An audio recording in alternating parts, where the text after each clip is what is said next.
All right. Hello, everyone. Welcome to A Round for the Weekend. As always, we are powered by Belly Up Sports.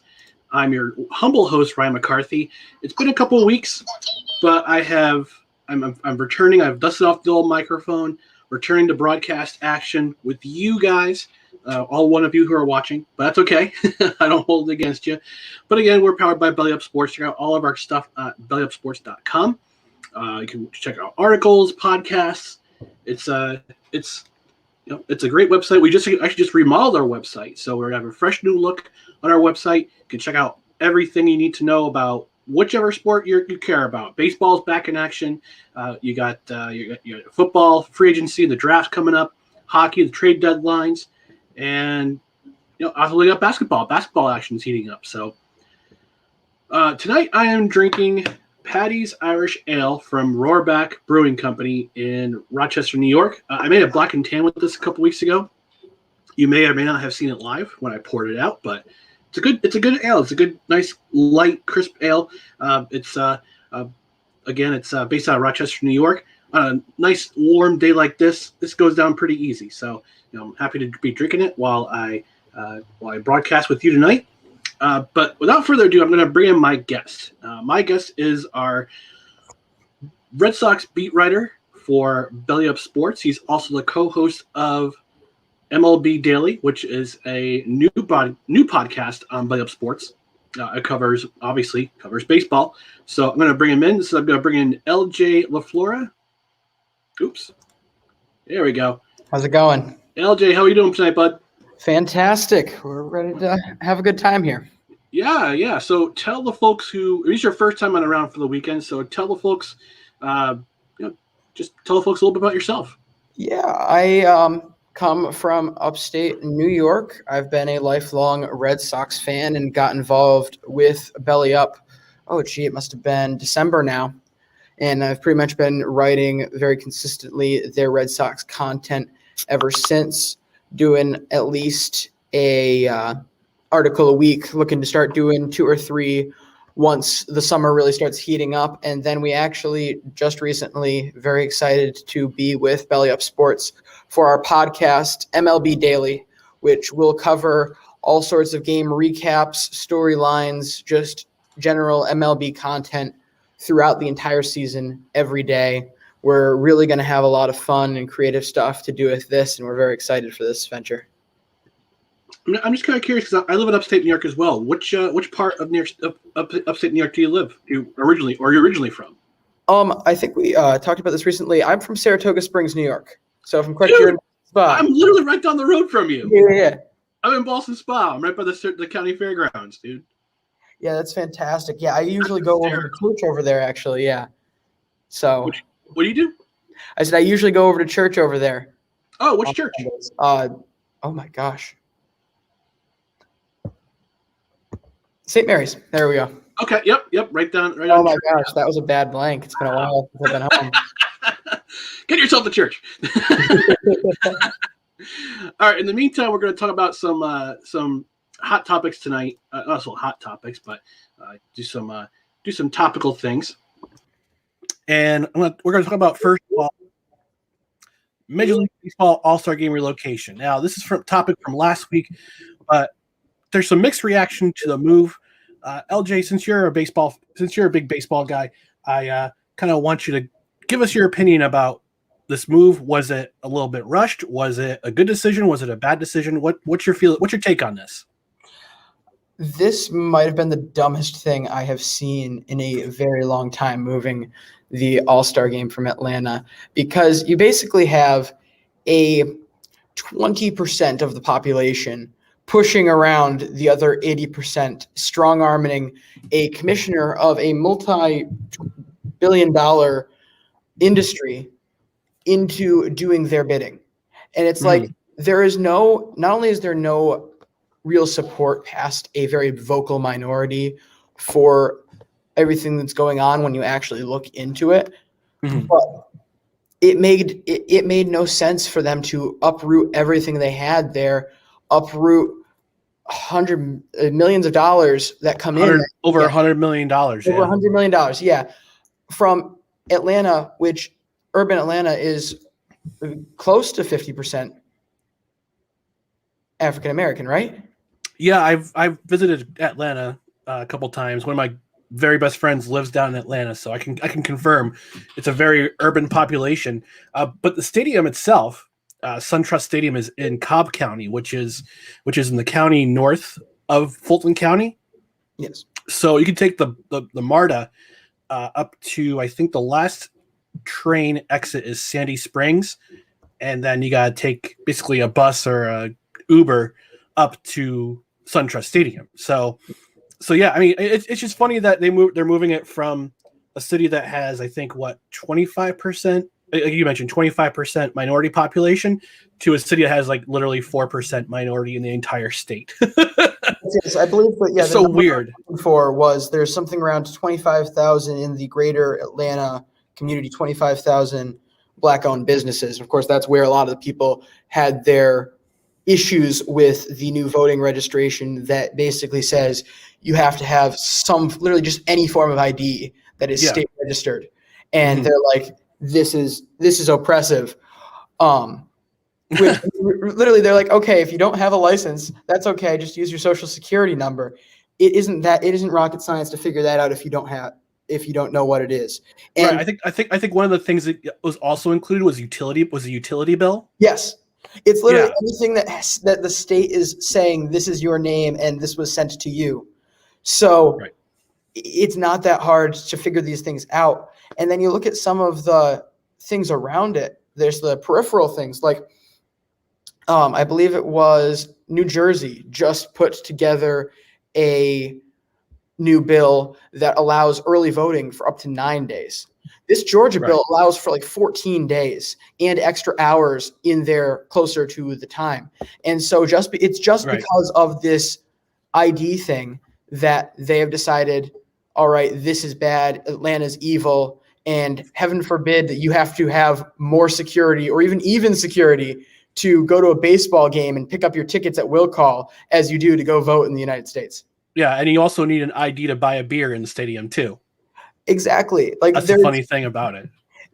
You cannot function fully as an adult in the United States without some form of ID, be it driving, alcohol. Really, I mean, it's used so much. Social security, any form of welfare, you require your social security number or some form of ID to be able to apply on those things. So it's really just this crazy. It's crazy that they've been able to get so many people to buy in hook, line, and sinker to the fact that they don't have access to these things, and they can't get access in a state that will literally give them one for free if they don't have it. Right. And I think of this as corporate bullying, because that's my feeling about the whole Washington football team name change. Same thing up in Canada, that the Edmonton Eskimos are now the Edmonton football team. But when you think about it, when you do a poll of people who are asked about voter ID laws, and I don't mean to turn this into a political discussion, but this is turning into a political discussion because this is what involves, unfortunately. Everything in our lives, unfortunately, revolves around politics these days, and I absolutely can't stand it. But a lot of I think it's a lot of this is corporate bullying. It's corporate bullying from the sponsors, especially like Nike, like Delta. A lot of those sponsors that sponsor MLB, I think they have a lot to say when it comes to these things, where they say, hey, if you don't approve of this law, Major League Baseball, if you don't move your All-Star game from out of Atlanta, we're gonna pull our sponsorships. And it's just another form of corporate, another form of bullying. I get it. Like, you don't approve, so what? Big deal. Yeah, it's like one of those things where it's the loudest people are just going to push around everyone else. It's this spiral of silence. Squeakiest wheel gets the grease.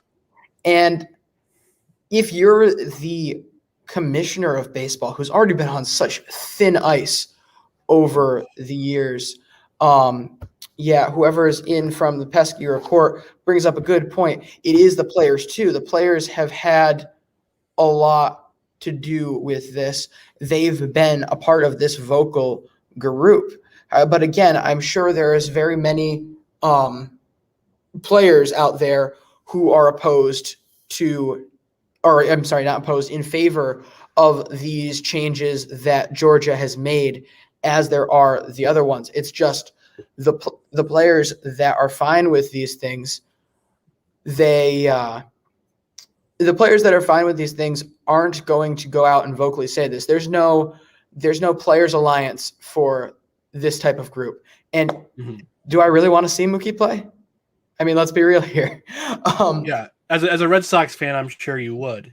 I'm sure you'd rather see him in a Red Sox uniform, but yes, want to see I would much rather have that cap on, seeing it's the only jersey I currently own of the Red Sox. But, I mean, it doesn't matter to me whether they play or not. I mean, I'm not going to watch this thing just because I don't like the fact that not only has it gotten to the point where it's a insane amount of politics being pushed into sports, but now you have them being absolutely pushed around and bullied by political motives. And so I can't stand for that. And so I'm not going to be doing it. Actually, my father and I were thinking, I cannot. Yeah. By the way, that's one of our new podcasts coming soon to the Belly Up Sports Podcast Network, is the Pesky Report. So, but I still think that it is I have a conspiracy. I'm a conspiracy theorist when it comes to these things. I think our boy Kev, he's trying to make it a Bama and Boston centric website, but I won't stand for it. But anyway, go ahead. Would a Sox website be such a terrible thing? I mean, come on now. I'm a Yankee fan. I can't stand for that. I'm very sorry. Hey, pinstripes are in my blood, pal. Yeah, didn't they get shelled today? I didn't check in on that game because I didn't get a chance to watch it, but they were down 9-4 last I saw. Yeah, they lost 10-5. Yeah, I mean, this is something Brandon and I have been talking about a lot. He kind of gets a little quiet as a Yankees fan as I go off on this, but you can share your thoughts, certainly. It's a very poorly constructed roster overall, because, I mean, you look at the issues they've had, first off, the lefty-righty split, but you have the bulk of your playing talent and money built around two guys that are consistently injured and aren't going to make it through full seasons. Aaron Judge currently has 8 more days on the injured list than he does career home runs. So, yep. I agree. Yeah. I think I'm pretty sure he's made a glass at this point. I mean, I have my feelings about Aaron Judge. He's a spectacular player. He's very talented. For a guy his size, he's fast. He's a fast dude. He played wide receiver in high school. That's how you figure I don't know if you knew about that. He played wide receiver in high school, so he's a fast player. He's very powerful. But I think Aaron Boone's going a lot in the wrong direction in terms of his analytics or whatnot or whatever, because he has more. His strikeout totals go up every year as well as his DL totals. So games total in the DL. So we got Pesky Report coming in with a lot of comments here, but yeah, Brandon, your co-host chimed in. The Yankees game today was painful. Yeah, I don't know, for some reason the Rays are the Yankees Devils, the Yankees bugaboo for the last couple of years, and you just can't seem to get past the Rays at all. Well, to be fair, when you've got a bunch of guys throwing 98 in the pen, I mean, you got to be scared of that. Yeah, I mean, in terms of the Yankees, I mean, outside of Judge and Stanton, who can't seem to stay healthy, they have a decent lineup. My worry is their starting pitching. Their bullpen's good. My biggest worry is their starting pitching. That's fair. It has been over the last couple of years. And the question remains, there were 3 years, 2017, 18, 19, where you could clearly see the biggest issue with the Yankees was the fact that they had no true ace. They had no guy that was going to carry them in the playoffs, even if you thought that Luis Severino could become that. This is a team that could win right then. You can't keep holding on to these prospects and expecting, okay, our time will come when it comes. That isn't how it works. They should have gone out and gotten a guy like Cole at least 2 years before they did. I mean, I'm thankful that they didn't in 2018, but that move has to happen. I think the other issue that they have is they are, again, more on the analytics thing. I do not believe really as much into this three true outcomes baseball with the walks, the strikeouts, and the home runs as everybody else. Because you look at the teams that succeed, you look at the Nationals in 2019, you look at the Red Sox in 2018, these teams are very disciplined. They focus on the walks a lot more than they do the home runs. They do a lot of hit and run, really strong base running, and it's all of those little things that end up coming back to get you. And this team is just too power-centric, I think, to be consistent enough to be a favorite for a World Series. Right. Well, we got another question from our boys, Alex and Zach from the Cannons and Tomahawks podcast. What up? Initial thoughts MLB season so far? Thoughts about the Bauer stuff? That's from Alex.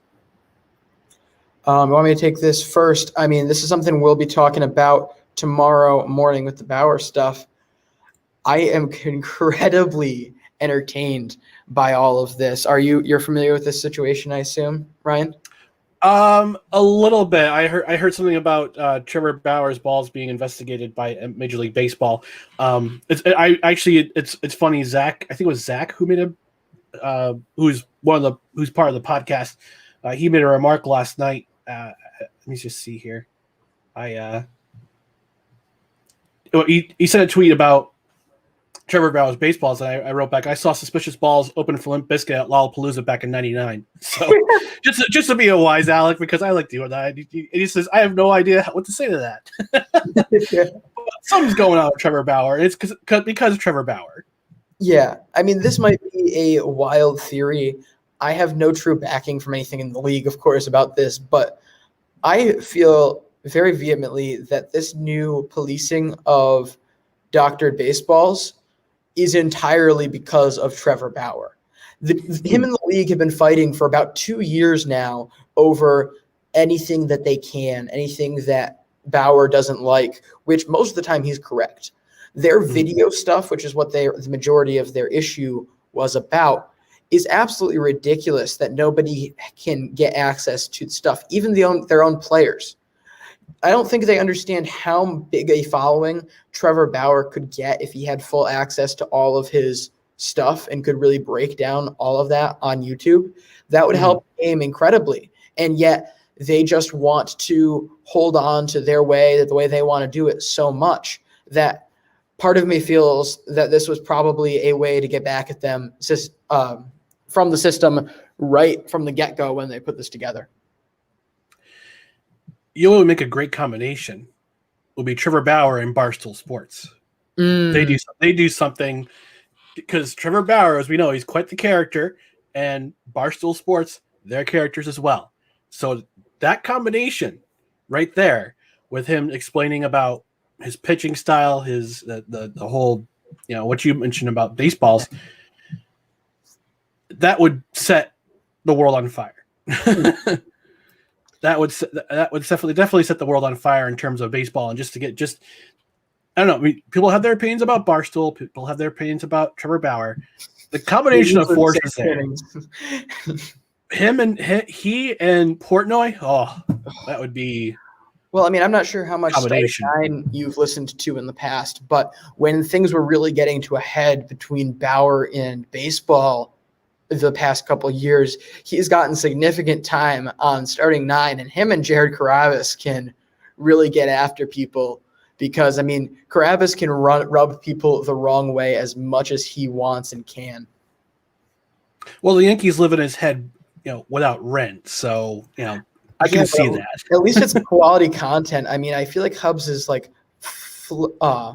floundering half the time, just trying to put anything he can out onto social media. Yeah. Well. Pesky report. El Presidente. Yeah, they're on board too. They're on board. So speaking of Red Sox, you are a Red Sox fan, as we mentioned before. Nike released these new uniforms. Let's put it that way. This week, and I'll bring up a picture of it. You have called them the banana boat jerseys. Seriously? What's your take on this? Because I'm perplexed. All right, I'm going to start off with the good here. I think it's a great cause to be rallying around the marathon. Overall, if you're looking at it just generically a jersey for the marathon, it's flawless. The amount of detail put into it is really fantastic. However, then you have to look at the fact that it's also a Red Sox jersey. At that point, I get a little uncomfortable. Part of me is just way too traditional with this stuff and doesn't like to see a ton of crazy alternate uniforms. I mean, the majority of them. All right, so these are the uniforms in question from MLB.com, their Twitter account. This is what we're talking about. It's the Red Sox without the red. Yeah, I mean, my big thing from this picture, actually, there's another one. I think it's the fourth one in. Okay. So there's the 617 patch for the area code. Yeah, there you go. It must not have it, but the one of Rafael Devers, just looking off into it, I put it in my article. I swear, if you have seen Love Actually, the little kid that falls in love with the lead singer and learns to play the drums, I believe his name's Sam in that. Rafael Devers already looks like that 10-year-old child to begin with. And something about these baby blue and yellow jerseys just puts it over the top. It takes like 5 years off the guy, and it's kind of odd to see. I mean, again, I know it's not a Red Sox jersey, but I think that's kind of the point, is that even if you're going to honor it, yep. Is this a picture? Yeah, that's it. Okay. I mean, he literally looks like he's like 12 at best. Yeah. But if you're going to try to do these things, I think it should still reflect the team. I mean, again, look at overall 617, the colors, the font is even exactly like it would be on the finish line. I get that. I like that. But I want to see something a little bit more traditional in there, maybe just some of the red around it. Honestly, my favorite part about it is the hat. I think that hat is beautiful. If it's up there, it wasn't on the shop when I saw it, but if it's there, I might consider getting it. It looks like the UCLA's baseball jerseys, and the hat especially. Yes, but UCLA has literally stolen everything else from Boston somehow. Bruins, the Bee, all sorts of things they've taken in the year. Pesky report, it's based on the city, not the team. Yeah, I get it. But again, if you're going to be making alternates, I think they should still have a reflection of the team in it. Again, you look at what they're wearing on Monday, on Patriots Day. My favorite uniform ever of the Red Sox is the Boston Strong, with the Boston across the chest rather than the Red Sox, and with the Boston Strong patch and everything from that whole 2013 time. That was really my childhood. Yeah, I mean, it's sort of the lettering's a little bit different. You're not wrong. It's just, if I were a UCLA Bruins fan, I would certainly pick that hat up too. But yeah, I don't know. I just think another part of my issue is just generally Nike's overdoing and overstepping of jerseys. I feel like this whole City Connect jersey it's a gateway into them doing more alternate jerseys, and they've completely screwed the NBA up with that. I mean, this is partially me being bitter as a Oklahoma City Thunder fan who absolutely loved their second city jersey. I'm not sure if you remember it, it was like a powder blue, and it had like that whole Native American vibe that they were trying to go for. That was a stunning jersey. I was this close to actually getting a Paul George one of those. And then all of a sudden, within about a week of each other, right before I was about to pull the trigger, they trade Paul George and they announced the most hideous gray alternate uniform I've ever seen. And so it's like, if you have a good thing, why mess it up by trying to do a new thing every year other than just to sell? I think it's a bad look for the leagues when they do that. I just doing some research on the City Connect jerseys, and I just saw on Yahoo that the only jerseys that have been released so far are the Red Sox, and the only reason why they did the Red Sox is because Patriots Day is coming soon. Yes. But they're going to roll out the rest of them in August. So as a Yankees fan, I'm curious to see what they come up with. If it's going to be a complete dumpster fire, or they're just going to say, no, we're just go with the pinstripes and the gray for home and road, and the dark jerseys when we need to. I feel like with the Yankees, it's honestly, I don't see what you can do. I mean, it's almost as bad as the Red Sox with the fact that they've had the very almost the same jersey. It's always been that pinstripe for so long that you're now telling me I would assume that they would wear a city jersey when they're in their home city. I know what they would do. I figured out what they would do. They would do the colors for Nike. They would do the colors of the Bronx city flag. And I'll pull it up right now. It's the orange. It's basically like it's the orange, the blue, and the white. So I'll bring that up. I'll show that the Bronx flag looks like. Let's see here. Flag of the borough of the Bronx. That's what the flag looks like. Okay.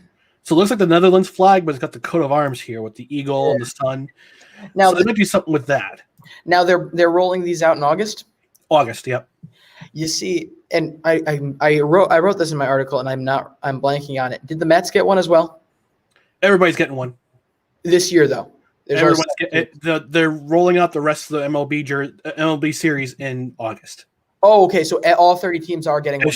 All 30 teams are getting one. The only one that's been released right now is, again, the Red Sox because of Patriots Day. You see, why wouldn't you hold the Yankees and the Mets off until because they're doing the 9/11 game this year? Right. Why wouldn't they hold it off and do something really cool based around that? I don't disagree there. I think that's the perfect timing. Again, they're doing it now for the Red Sox because – pesky report saying all 30 teams are not getting them this year. Yeah, that's what I thought. I was pretty sure it's on Yahoo. It said they're going to be rolling out more jerseys in August. So maybe I was wrong on the wording, but I'm pretty sure there's 7. I can't get my article to load right now, but I'm pretty sure it's 7, including the White Sox, the Dodgers. I think it might be both LAs actually, both Chicago teams. The Cubs and the White Sox are getting them, I remember. Yeah, so Arizona, Boston, both Chicago teams, the Dodgers, the Marlins, and the Giants are all getting jerseys. So this is what Nike on their website says. So Red Sox are coming out this week. The Marlins May 21st, the White Sox June 5th, the Cubs June 12th, Diamondbacks June 18th, San Francisco July 9th, and the Dodgers late August. The Giants, they could do a lot of things with. I'm excited for the Diamondbacks. I think that might be very, very interesting. But again, we'll see how it goes. I just hope this isn't a slippery slope. That's my main reason I've reacted so harshly to this, is because the NBA has gone way too far with it all. Now, I'd like to hear your opinion on an idea that I've been throwing around with another guy who runs a Napoli soccer podcast a while back. Mm-hmm. They should start adding the patch convention of soccer to American sports. So basically, if you win anything, if you're winning your national tournament or Premier League, Champions League, that next year you get to wear a patch somewhere on your jersey of those things and see them like that. And so fans get really excited about it. Fans will go out and get a new jersey just for that patch, especially if their team dominated that year and end up in some cases you'll have to push your own team's logo somewhere else just to display those and everything. So I just think I think that would be really cool if you got a patch for winning your division, going to the World Series, winning the World Series that you could display on your jersey. People would go nuts for that. People would buy those jerseys, and I think it would look really cool. I think I know the route you're going because in MLS, they have a star above your crest. Mm-hmm. So if you win the MLS Cup that season, so say if last season Columbus won the MLS Cup, so this season they'll have above the crest for their logo, they'll have a star. They'll have one star. Yeah. And you get 4 stars for 4 championships. And once you reach 5, you just got a giant star above your crest, like a big star above your crest. Like I think LA Galaxy has one. So I see where you're going with that. So I definitely would consider that. It's a neat idea. I mean, for sure. I mean, just to have some sort of, like, for instance, for opening day NFL, the Buccaneers, they can wear the Super Bowl the Vince Lombardi, like a patch of Vince Lombardi trophy on, like, where the SEC logo would be on your jersey. So like right here would be like, or two, like depending on how many how many Super Bowls you've won. So let's say, for instance, they would have two Lombardi trophies on the right side of their jersey. Yeah. That would be pretty cool. That would be neat. And I mean, even especially like you can then I think you are going to get even better sales if you go a step further and offer a certainly overpriced iron-on version of the patches. So like if the Red Sox won the AL East and say I didn't want to get a new jersey just to get the patch on there, I could buy a 50 some odd dollar iron-on or so on patch that I could put on my jersey that I already have and just keep that way, because then you're going to rope in all the people that would be willing to pay for a jersey and those that wouldn't but really want to. Right. I think that's a better long-term solution for baseball than coming out with and having 30 different alternate jerseys over 25 years. Right. I mean, it's going to be, there are going to be so many ways that teams can make more money off of merchandise than ever before. And the apparel companies are more than willing, for sure, to join in and make bank on that idea. All right, so our last topic for tonight is going to be the Sam Darnold trade. I'm a New York Jets fan. My friend here is a New England Patriots fan. Sam Darnold never beat the Patriots when he was a quarterback for the Jets, and I rue the day that happened, but that happens. But this does have an impact on, I think the entire division going forward. Sam Darnold's going to be in Carolina. He'll be out of the division. The Jets get a bunch of picks back. I wrote an article on BellyUpSports.com this week about the trade, but I do want to get your opinion here, LJ, about the trade. What do you think about this? What's your opinion about the Sam Darnold trade? I know you're not a Jets fan, but you root for a team that's also in the AFC East. What's your take on this? I'm a little disappointed. I'm not gonna lie. Really, I like beating up on Sam Darnold. I like making sure you did. I look forward to making sure he sees ghosts and gets his team to just low enough record that they think they're going to be a top pick, and then wins just enough at the end of the year to keep his job. That's probably his most impressive feat, is how him and Adam Gase were able to do that so consistently every year, win just enough to not look horrible in the end. But I think this trade actually puts the Jets in a far better position. I would have been more comfortable, again, not just because Sam Darnold's playing, but because of where he is. I have not seen any development out of this guy in all of the time I've played. I've watched him play. Again, I'm in the New York market, so I've watched a lot more Jets games than Patriots games over the year on a weekly basis because they're just not on enough. But I haven't seen enough to really say he's anything past a rookie or a sophomore level development in the NFL. And so by not having to worry about him and starting over with Zach Wilson, who I've really liked for a while, since the early start of their run at BYU this year, I think that they're in a better position because they don't have to pay Sam Darnold $20 million just to learn to play the position at the professional level. You can pay this new guy instead $4 million to do the exact same thing and overall put a more competitive roster around him. See, I think this benefits both the Jets and the Panthers in two ways. Number one, Sam Darnold gets a fresh start. He gets a fresh start with a new team. The Jets did him such a great disservice in not building around him with more talent. That's been their biggest downfall since they drafted him, since they traded 3 spots back in 2018 to grab him at number 3. And they have not surrounded him with a capable offensive line. They've not surrounded him with talent around him at the receiver position where he can develop into an elite quarterback. And now he's being traded to Carolina, where guess who's there as a quarterback coach and offensive coordinator? Joe Brady. Joe Brady. And now he's reunited with Robbie Anderson, the sun god, and he'll be slinging the rock to him. And Robbie Anderson had a career year last year as a Panther. He had he had arguably his best season as a professional last year when he went to Carolina with 3 different quarterbacks throwing his way. Yeah, part of me worries that this isn't, again, a long-term solution for him.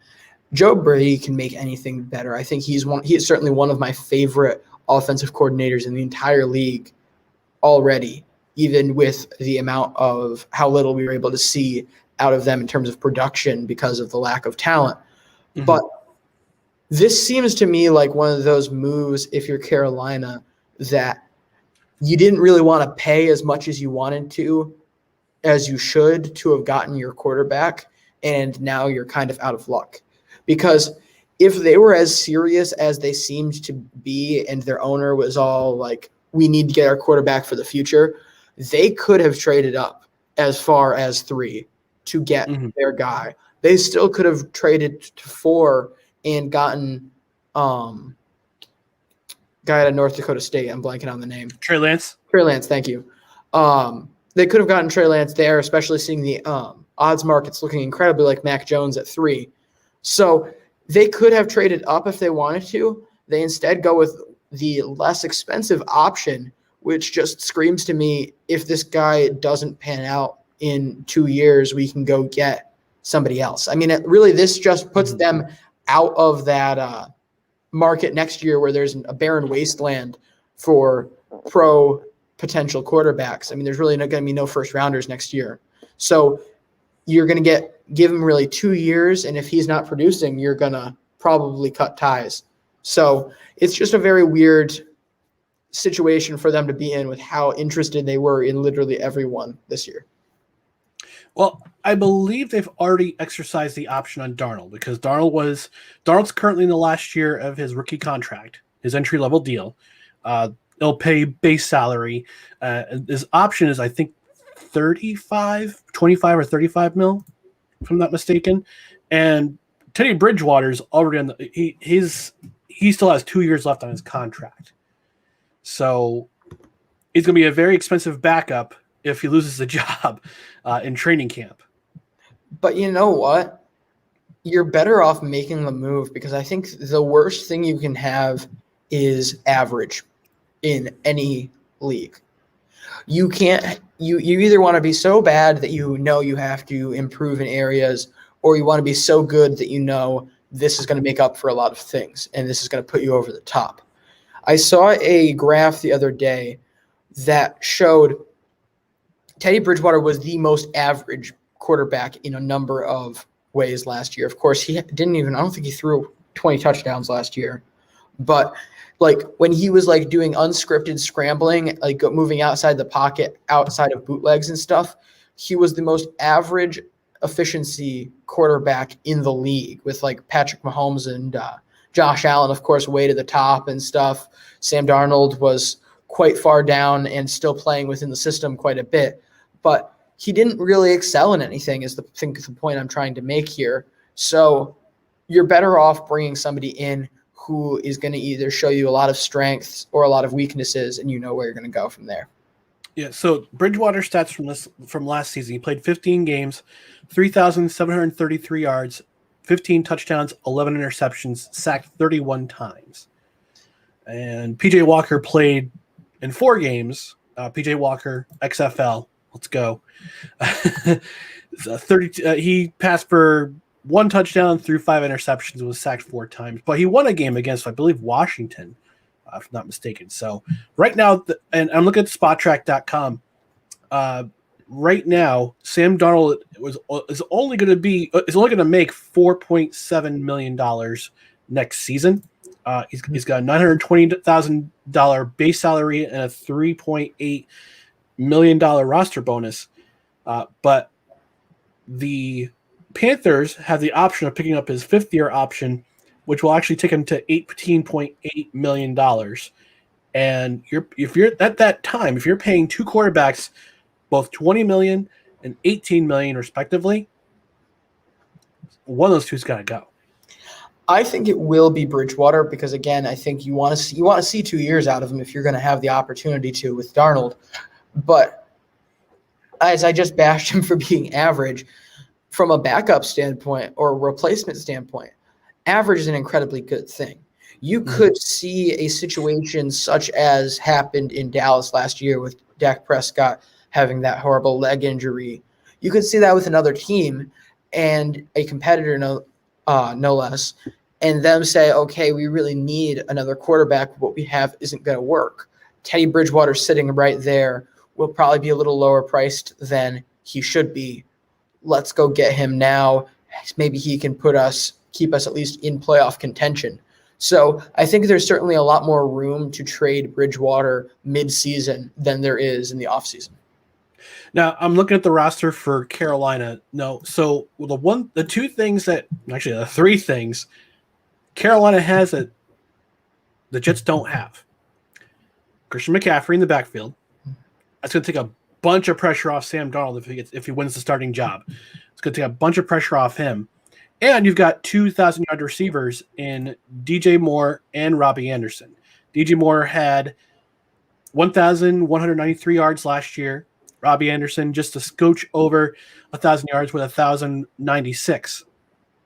They only had 4 and 3 touchdowns respectively. But if things start clicking between Joe Brady and Sam Darnold, you got yourself 2 capable receivers who can get 1,000 yards.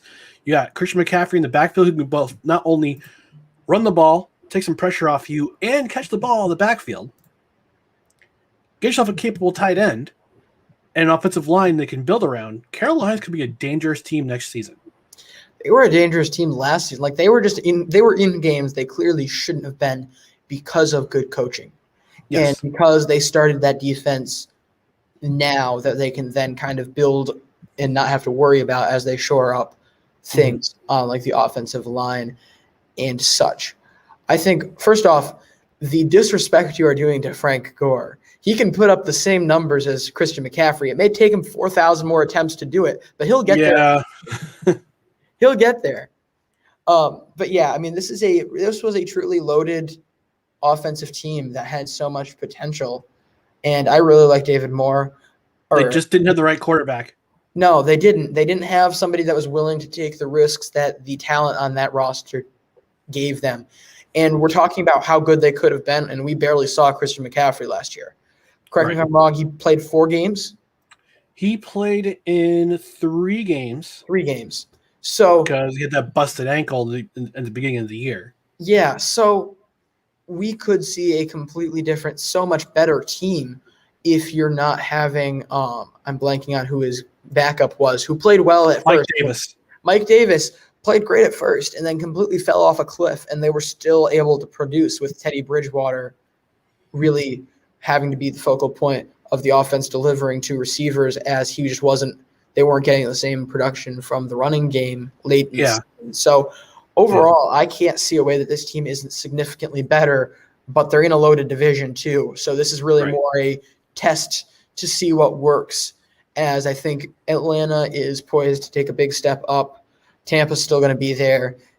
New Orleans maybe will stay up towards the top, but there's a lot of things that could happen there. So it's certainly not a pressure-filled year.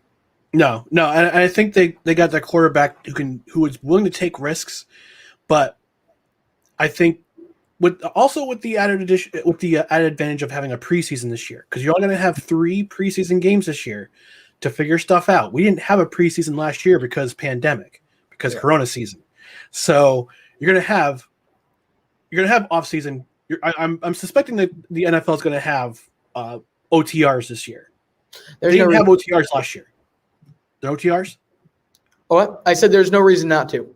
No, not anymore. I mean, they did a pretty good job with managing COVID last year. And, OTRs this year, you got preseason, you get 3 games in to figure out what you're doing, build some chemistry. Oh, Dustin Johnson missed a cut at the Masters. Okay. So breaking news. But you're going to have that added. You're going to have the benefit of a preseason and OTRs to build chemistry early, to get your receivers flowing with your new quarterback. As for the Jets, and I wrote about this in it's available on bellyupsports.com. It's an article. You can read that article there. The Jets just continue to get more draft picks, and they're going to have, in the next 2 seasons, the next 2 drafts, they'll have 21 spots. Yeah. 21 spots. So they can do a couple of things with them. They can either draft and develop talent, like they haven't been doing in the past, in the 2 regimes before, or at least the 1 regime before, or they can use some of those picks and get some significant talent to surround whoever they draft that quarterback at number 2. It's probably going to be Zach Wilson. I wouldn't be surprised if it's Justin Fields, given his pro day. But from my understand, Fields has played more games than Wilson. Wilson was only a starter this season. I think that's more of a detriment to Fields, because we see how consistently he's been a one-read quarterback in football. I mean, if you really look at his tape, I mean, especially in, I think it was the semifinal last year against Clemson, that really tight window he threw into, and everyone was like celebrating how great a catch it was, or how great a throw it was in the end zone for that passing touchdown. There was a guy wide open on the flat on the other side of the field. Like, it was a completely unnecessary play he made because he only ever looked to the one guy. And multiple of his mistakes went to that. He's been a one read and run guy through all of this, and I don't think athleticism is going to bring you much past that if that's all you are in college. I think overall, Zach Wilson has shown he has that athleticism that everyone wants at quarterback nowadays. And more importantly, I think in all of those games he played at BYU last year, there was a certain scrappy competitor in him that I don't necessarily see out of Fields, where he is really going to force the win, like not force things, but really push his team towards victory. I mean, I think he was absolutely fantastic in that loss to Coastal Carolina. Yeah, he played a solid game that day, and on short notice too. Yeah, exactly. So I mean, I see a lot of fight in him, and those are the intangibles that really speak volumes about who should be going ahead of who for draft quarterbacks. But, So you don't think the fact that BYU didn't play the type of teams that Ohio State did, it doesn't make a factor? It's not a factor? I mean, it certainly is, but I mean, I think you're also seeing in the pro days that their pro days have certainly been comparable. And also, it wasn't as if Ohio State this past year was playing a lot of special teams. I mean, Indiana was the one good win they had, and they kind of rolled over and showed them their bellies during that game. Mm-hmm. Michigan was awful. Wisconsin looked great in that first game. I was so excited to see them, and then the COVID absolutely murdered them. They didn't even play them, I just realized, because they and Penn State had an off year last year too. Yeah, so it wasn't a good Big Ten last year, which really you can't. So I think junior Justin Fields and senior or junior Zach Wilson are on even footing if you were to just judge them by those seasons. Okay. So if you're the Jets, if you're Joe Douglas, you're taking Zach Wilson. That's what you're saying. 110%. Certainly over Fields. And Lance, you're right. Lance doesn't have the sample size. Jones would be an intriguing pick. I think the amount of good things I've heard from just both scouts really liking him, his intelligence, and particularly like you hear DBs and stuff from other SEC teams talking about him, and it's like this is above. And Devonta Smith was great, but the way he understood the game and what was going on around him was above and beyond anything anyone else was doing in the SEC last year, which is impressive with that conference. Not my only detraction of him is that he only started one season. Yeah. But there's a lot of quarterbacks who started one season. Like Zach Wilson, he started one season. He's projected top 10. Yeah, I mean, three. Yeah, you can't. I don't think you can judge sample size, especially if they're in a good conference like that. Because I mean, you have to also think about why he only started one season. Not only was there a great relationship between Tua and Saban, but he was also an incredible talent, Tua Tagovailoa, and I think still has a lot of potential to be a really, really good quarterback once he really settles into the NFL game. So it's just a matter of who was there first, and the fact that Tua certainly never did anything to prove he wasn't fit for the starting role. So why would Saban look to replace him? Mm-hmm. Yeah. But I mean, even Devontae Smith, I feel like earlier in the press run before the combine, and pro days was saying, which again is also could be posturing, that Mac Jones was the better quarterback between the two. Which, I mean, I don't know why you say that with Miami having a pick at 6 that they could easily take you with, but right. It could be him just trying to help Mac Jones. But I tend to think that he may be serious about that just because of the way he understands the game and understands the defenses. It goes a long way. Yeah. Yeah. So we're going to wrap things up here in just a moment. But before I do that, we want to give a partnership shout out to InvaderCoffee.com. This episode of Around for the Weekend is brought to you by Invader Coffee. For the coffee lover who wants good quality coffee with no BS and no filler, Invader Coffee is an ultra premium, veteran-owned coffee company, proudly delivering only the best coffee your hard-earned money can buy. They aim only to serve the highest quality organic, air-roasted coffee beans sourced from free trade farms all over the world. They keep things simple, the best coffee at an affordable price in order to provide you the value you deserve for your morning boost. 100% fair trade, 100% organic coffee beans, 100% air-roasted, 100% money-back guarantee. Visit InvaderCoffee.com. Enter promo code BELLYUP at checkout, and you get 15% off your order. So get yourself some good coffee, and you save some money. All right. So, LJ, if people want to find you on Twitter, also give a little bit of promo time about your podcast. So, where can they find you? Where can they find your podcast? Also, yeah. So you can find me on Twitter at LJ_VP_LaFlura, LAFIURA. And really, I mean, you can find the podcast anywhere that you normally go, iTunes, Spotify, all that jazz.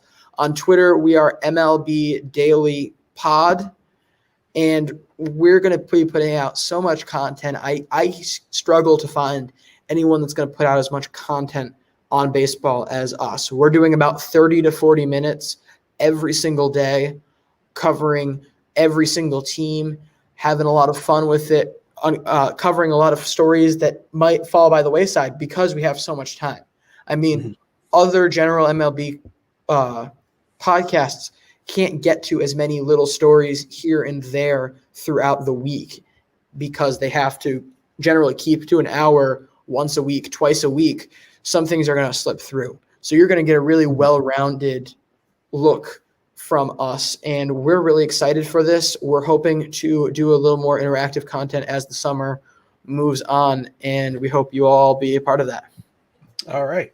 Yeah, we have our real quick, we have our first guest of the year. We're going to do guests every Saturday show. Tomorrow we have Friars on the Farm, another Belly Up Sports podcast. Hey. Talk about things. And Ryan Donovan will certainly put on a great show for us, and we're looking forward to it. Awesome. All right, LJ, I want to thank you for joining me tonight on A-Round for the Weekend. Here most Fridays at 6:30 p.m. We got a little bit off to a late start because Facebook will let me broadcast at 6:30. I just pushed it up to 6:35, but that's okay. Most Fridays at 6:30. You can join me here on Facebook, YouTube, or Twitter, Twitter/Periscope. You can find the show on tickers below on Twitter, BellyUpAFTW, Facebook.com, YouTube. Do a search for Around for the Weekend. Hashtag Happy Hour Sports Talk. So for LJ, I'm Ryan McCarthy. Thanks again for joining us on this edition of Around for the Weekend, and we'll see you next time.